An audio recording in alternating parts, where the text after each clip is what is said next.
Bonjour à toutes et à tous. Alors on se retrouve quelques mois après notre road trip de Chicago à San Francisco et cette fois-ci on est à New York. On a décidé de faire un petit voyage qu'on va vous partager dans un vlog qui va venir un petit peu plus tard. Et à cette occasion on a fait tous les observatoires de New York, donc il y en a 5. On voulait partager avec vous cette expérience parce qu'au début on ne savait pas lesquels faire. Et pour finir on a fait les 5 comme ça, on s'est dit qu'on n'avait pas à choisir. Mais si certains d'entre vous ne peuvent pas tous les faire, et bien, ce sera l'occasion à travers ce vlog de voir lequel peut le plus vous plaire. Donc il y en a 5, hein. Il y a Edge, Summit, Top of the Rock, Empire State Building et One World Observatory. Voilà, donc un par un on va vous les tester. On a fait un classement, ce classement c'est le nôtre. Il est peut-être pas représentatif de ce que pensent les gens, mais en tout cas je trouve qu'il donne une bonne idée. Donc voilà, à tout de suite. Allez, on commence par le numéro 5 de notre classement, le One World Observatory, qui se situe sur le One World Trade Center, hein. C'est ce qu'on appelle aussi la Freedom Tower. Et c'est une des plus belles vues de la ville puisque c'est la plus haute. Et donc elle se situe dans le Lower Manhattan, à l'endroit du World Trade Center, où les deux tours ont été détruites malheureusement en 2001. C'est une tour dont les travaux ont commencé en 2006 et elle a officiellement ouvert en 2014. Alors, petite anecdote, elle mesure 1776 pieds, hein, 541 mètres. Et 1776, c'est la date de l'indépendance des États-Unis, dont on fête les 250 ans cette année. Donc, c'est le plus haut bâtiment de l'hémisphère ouest, pour vous donner un peu une idée de sa taille. Le plus impressionnant dans ce bâtiment, bon, hormis la vue qui vraiment est sympa, c'est quand même toute la partie avant, l'exposition, l'ascenseur. En fait, c'est vraiment très très moderne, très bien fait, très bien présenté. Donc nous, on a beaucoup aimé cette partie-là. Là, vous voyez, dans l'ascenseur, on va assister à la création de New York au tout début, hein, de l'île de Manhattan jusqu'à aujourd'hui. Et ça, c'est vraiment très très bien fait. Et puis, vous allez voir, on va arriver tout doucement en haut et là en haut, on aura le droit à un grand spectacle. Mais je vous laisse un petit peu profiter de l'animation.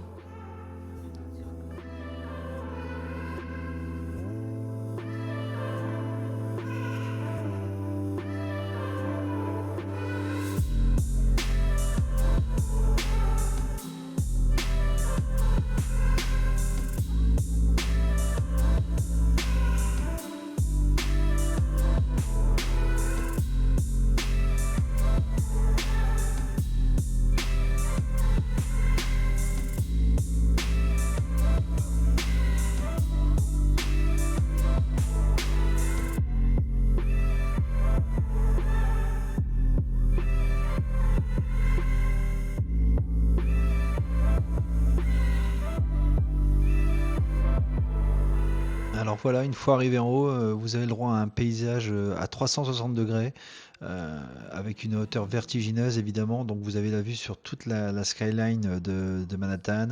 Vous pouvez voir la Statue de la Liberté, vous pouvez voir Ellis Island, évidemment, vous pouvez voir le pont de Brooklyn, enfin bref, le New Jersey, plusieurs États autour de New York. Donc voilà, c'est vraiment super sympa. C'est très bien fait, il faut le dire, c'est propre. Par contre, vous allez voir dans les plus et les moins, il y a des choses que nous on a moins aimé. Honnêtement, si vous pouvez le faire, faites-le parce que c'est quand même quelque chose d'assez grandiose. Mais après, vous verrez bien que il y a des choses qui sont un petit peu moins plaisantes par rapport aux autres observatoires. Mais en tout cas, euh, très très belle vue panoramique.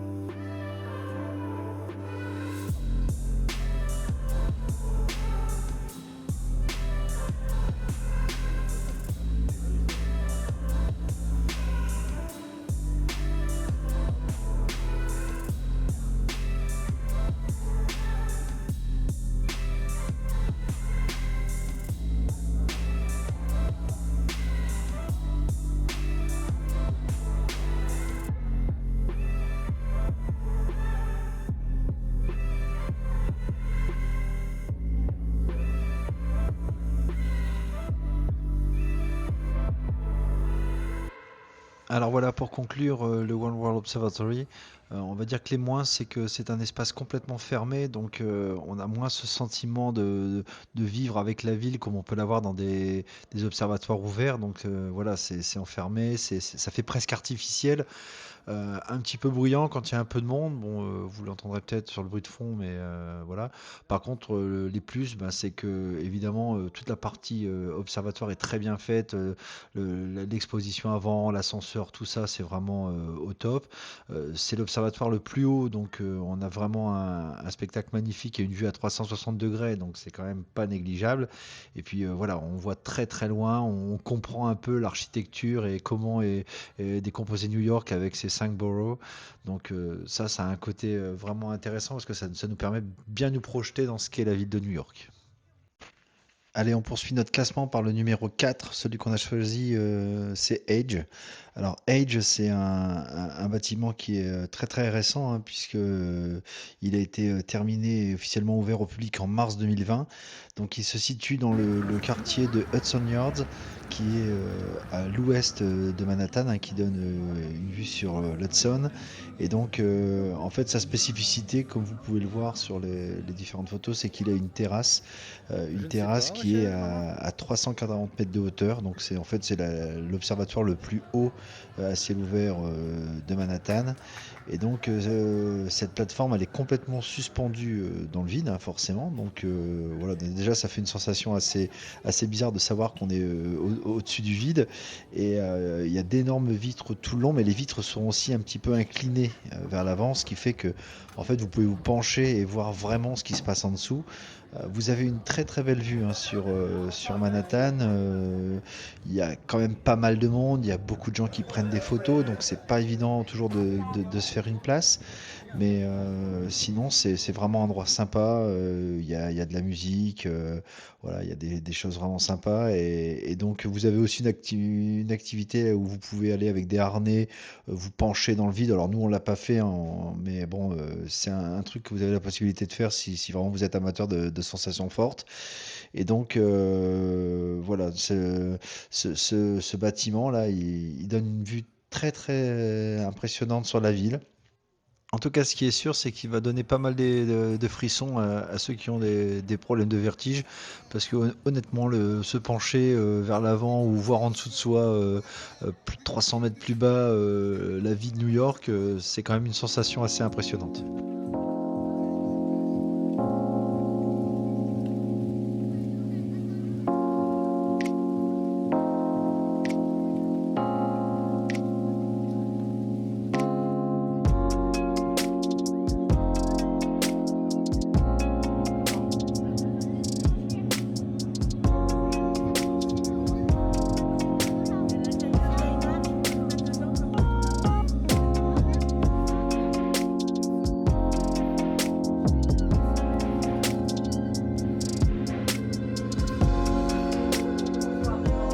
Alors voilà, si on fait le bilan de Edge, parmi les points négatifs, bah, c'est le monde sur la plateforme, hein, puisqu'il y a pas mal de monde et donc c'est pas toujours évident d'accéder aux points de vue les plus intéressants.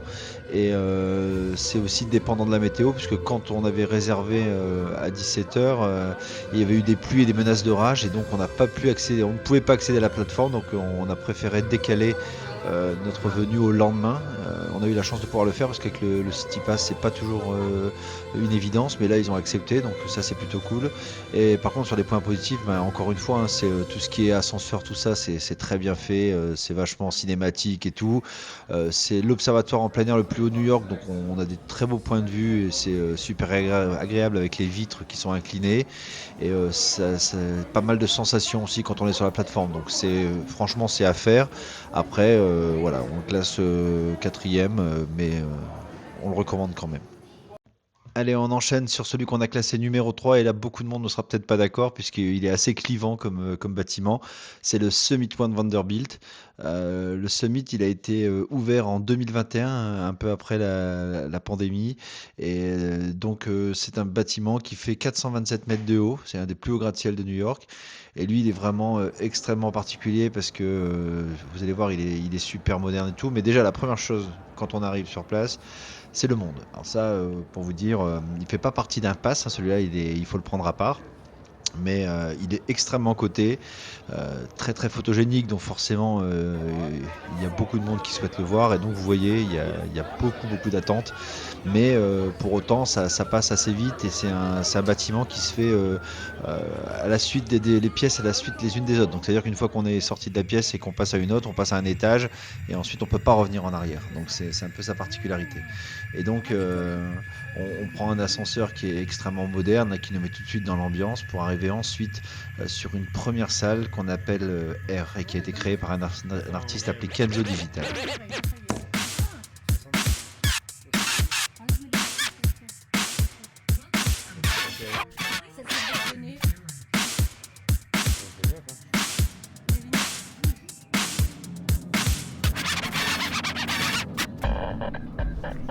Et voilà, bienvenue dans The Air. Donc c'est un ensemble de miroirs au sol, au plafond, sur les murs, qui reflètent partout, donc c'est assez impressionnant, hein. Vous devez rentrer dedans avec des lunettes de soleil, enfin c'est recommandé, parce que pour ceux qui ont les yeux fragiles, avec la lumière du soleil, ça peut être douloureux. Et vous serez aussi équipé de chaussons, puisque pour protéger les miroirs, les vitres, tout ça, ils nous font mettre des chaussons pour éviter les rayures. Et donc c'est assez impressionnant, hein, parce qu'on y a une très belle vue, mais en fait on est un peu hypnotisé par le côté miroir, photo. Voilà, il y a beaucoup de monde, c'est assez perturbant, on a du mal à vraiment se concentrer sur la vue, et donc c'est pour ça que, encore une fois, on le classe troisième. Vous allez voir par la suite, c'est un peu la même chose pour l'étape suivante. Donc un très bel endroit, très, très Instagram, mais encore une fois, beaucoup de monde, et difficile de se concentrer sur ce qu'on veut vraiment voir, c'est-à-dire la beauté du paysage.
J'espère que vous avez un peu profité de la vue, parce que franchement, quand on a un peu de temps pour se poser et qu'on regarde, elle est vraiment pas mal. Et puis on continue à travers ce cheminement pour ensuite passer par une petite exposition d'un artiste. Bon, rien d'extraordinaire, mais enfin c'est toujours un peu dans le même esprit, avec des reflets, un peu des effets miroirs. Donc voilà, qui nous amène tout doucement vers une autre salle qu'on appelle Lévitation. Et donc là, c'est vraiment le concept, à mon avis, du Summit. C'est une salle remplie de ballons gonflés à l'hélium et qui volent en permanence, voilà, pour faire des photos assez sympas. Mais alors concrètement, quand vous regardez un peu les photos Insta, certaines vidéos, vous dites waouh, c'est top. Et en fait, la réalité, elle est un petit peu plus compliquée. C'est que c'est super brillant, il y a plein de monde, et je vous laisse un peu écouter l'ambiance qu'il y a dans le truc.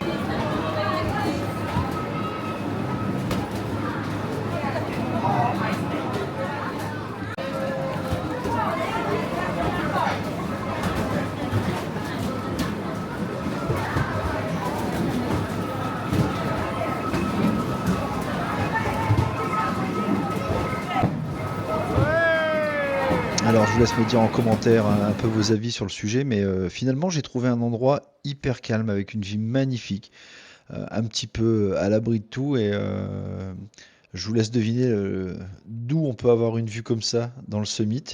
Allez, à vous de jouer. Et ouais, c'est dans les toilettes du Summit. C'est l'endroit, franchement, où dans la visite, on a du calme, une superbe vue, on n'a personne qui nous gêne, et donc eh ben, je vous conseille d'aller faire une petite pause technique dans les toilettes du Summit. Vous serez surtout pas déçus, et en plus, ils sont super classe. Alors, ce qu'on a le moins aimé dans le Summit, c'est le bruit. Il y a beaucoup de bruit à tous les niveaux, sauf sur la terrasse, mais entre les ventilateurs, les ballons, les cris des gens, c'est vraiment assez bruyant. Le côté Instagram qui plaira à beaucoup de monde, mais qui pour moi fait qu'il y a plein de monde qui prend des photos, les gens passent dans tous les sens, ils restent collés aux vitres pendant plusieurs minutes, voilà. Et donc le monde, hein, il y a beaucoup de monde, surtout à certaines heures comme au coucher de soleil. Par contre, les plus, bah, c'est l'aspect visuel qui plaira forcément aux plus jeunes ou aux gens qui ont envie de faire des photos un peu sympas, parce qu'il y a un côté Instagram qui est, voilà, qui forcément est un plus. La terrasse, elle est magnifique, mais elle est tellement belle. J'ai oublié de la filmer tellement j'ai pris une gifle. Honnêtement, c'est pour ça que je vous dis qu'il est clivant parce qu'à la fois, il aurait pu être classé premier et à la fois, il y a des points négatifs que j'aime pas trop. Et donc, la vue en général, il y a des très beaux points de vue, mais encore une fois, parfois, on est un peu pollué par le monde ou par les miroirs, par les ballons, mais sinon, très bel endroit. Allez, on enchaîne sur le numéro 2, l'Empire State Building, qui est le building mythique de New York, même s'il est classé en deuxième position pour nous. Et c'est un bâtiment qui a été construit dans les années 30, hein. Il a été inauguré en 1931, en plein pendant la dépression économique. Et ce qui est dingue, c'est qu'il a fallu seulement 410 jours pour le construire, pour un immeuble de plus de 440 mètres. Je ne sais pas si vous imaginez la performance. Et à l'époque, c'était le plus haut bâtiment du monde. Donc le building se trouve, il a une place centrale, hein, un peu dans Manhattan. Il est dans Midtown Manhattan et sur la 5e avenue. Et donc franchement, c'est un style des années 30, magnifique. Enfin voilà, C'est pas juste tout est nickel. après? C'est vraiment un bâtiment avec toute une histoire et cette histoire elle est relatée à travers une exposition, hein, que tu peux visiter avant de monter jusqu'au 86e étage. Voilà, donc il y a pas mal de choses à faire. Enfin, on y voit un peu comment ça a été construit. Enfin, il y a des anecdotes assez sympas. Par exemple, à l'origine, c'était prévu qu'il y ait une station d'arrimage pour les ballons dirigeables, pour que les gens puissent venir accoster, ni plus ni moins, sur le sommet de l'Empire.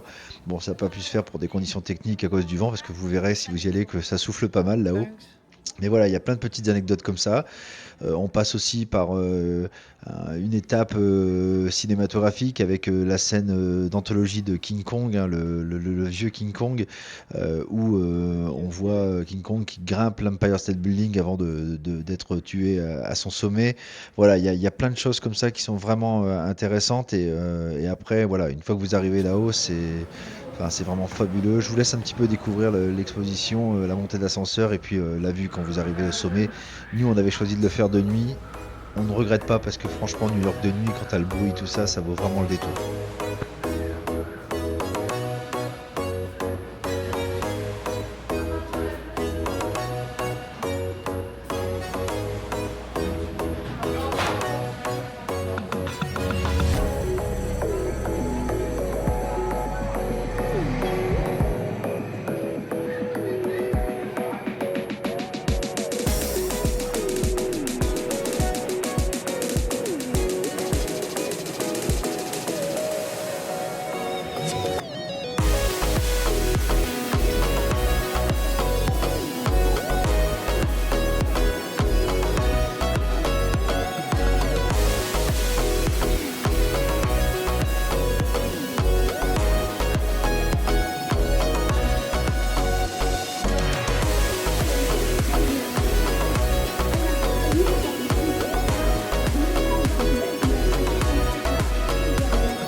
Allez, ce qu'elle a pour prévu? l'Empire State Building, donc pour nous les moins, ça a été de ne pas pouvoir faire Ouais, bah ouais. l'Empire de jour aussi, parce que la première année à New York, on avait pu faire Regardez à le gauche. matin et le soir.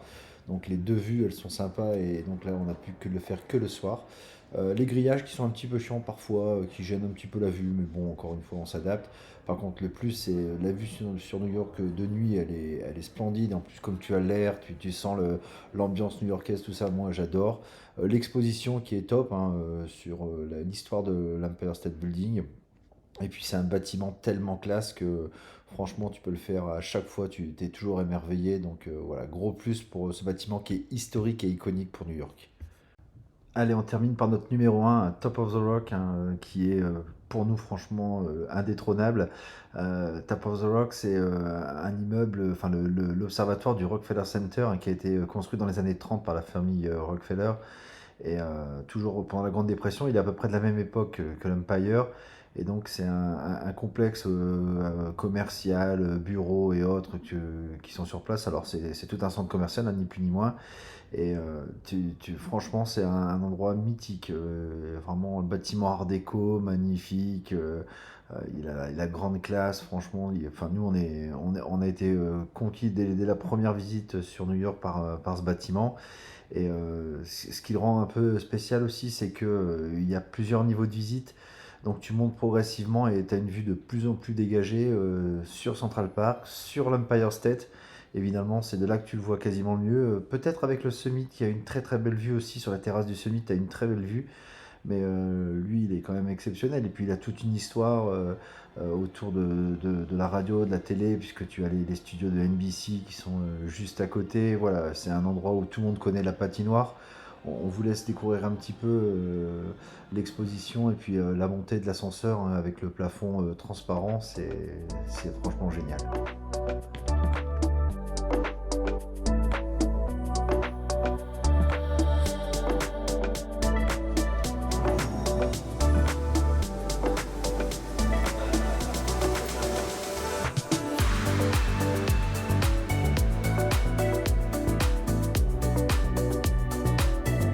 Rockefeller Center, here in the heart of Manhattan, home to global broadcasting, commerce, and entertainment.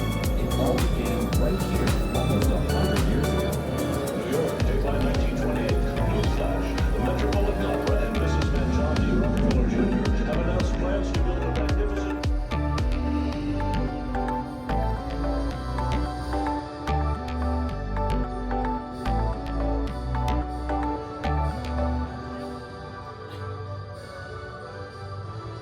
Welcome to Top of the Rock. 3 levels of inspiring views.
Alors voilà pour notre observatoire coup de cœur, donc le Top of the Rock, c'est le plus et les moins. Bah, les moins, on les cherche encore, hein. Je vous avoue que On a beau chercher, on n'en voit pas beaucoup. Par contre, les plus, bah, c'est la vue magnifique sur Central Park. On est à l'air libre. Franchement, c'est vraiment, vraiment agréable. On n'a pas l'impression d'être prisonnier. On est en hauteur, c'est superbe. La vue sur l'Empire State Building et sur Manhattan. Et puis la classe du bâtiment hein, qui est franchement des années 30. Et il a gardé tout son luxe. C'est magnifique. Donc voilà. On espère que ce vlog vous a plu, que vous allez nous mettre un petit pouce ou nous suivre pour de nouvelles aventures, parce qu'il y en aura d'autres, on l'espère. Et puis on vous dit à très bientôt. Allez, salut!